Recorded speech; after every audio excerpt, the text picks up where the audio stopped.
ইসরায়েলের গণহত্যার সময় গাজায় কমপক্ষে ৬৬ জন শিশু অনাহারে মারা গেছে। গাজায় ফিলিস্তিনিদের বিরুদ্ধে ইসরায়েলের গণহত্যার ফলে শিশুরা সবচেয়ে বেশি ক্ষতিগ্রস্ত হচ্ছে। ২০২৩ সালের অক্টোবরে যুদ্ধ শুরু হওয়ার পর থেকে কমপক্ষে ৬৬ জন শিশু অনাহারে মারা গেছে। জাতিসংঘ সতর্ক করে দিয়েছে যে শিশুদের অপুষ্টি উদ্বেগজনক হারে বৃদ্ধি পাচ্ছে।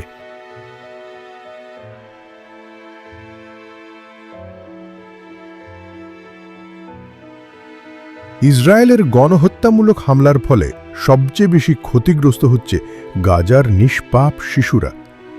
২০২৩ সালের অক্টোবরে যুদ্ধ শুরু হওয়ার পর থেকে এখন পর্যন্ত অনাহারে মারা গেছে অন্তত ৬৬ জন শিশু। জাতিসংঘ সতর্ক করেছে শিশুদের মধ্যে অপুষ্টির হার ভয়ঙ্করভাবে বেড়ে চলেছে।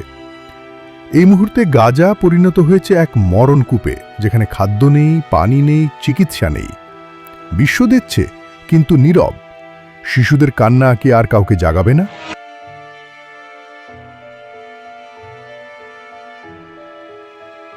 আজকের পৃথিবীতে, যেখানে আমরা প্রযুক্তি আর উন্নয়নের গল্প শুনি প্রতিদিন, সেই পৃথিবীর এক প্রান্তে গাজার ধ্বংসস্তূপে নিঃশব্দে মৃত্যুর কোলে ঢলে পড়ছে নিষ্পাপ শিশুরা। ইসরায়েলের নির্মম আগ্রাসন, অবরোধ আর অবিচারের কারণে অক্টোবরে যুদ্ধ শুরুর পর থেকে ৬৬ জন শিশু অনাহারে মারা গেছে।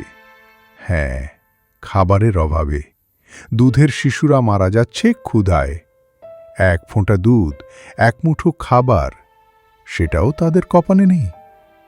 জাতিসংঘ বলেছে শিশুদের অপুষ্টি ভয়াবহ রূপ নিচ্ছে।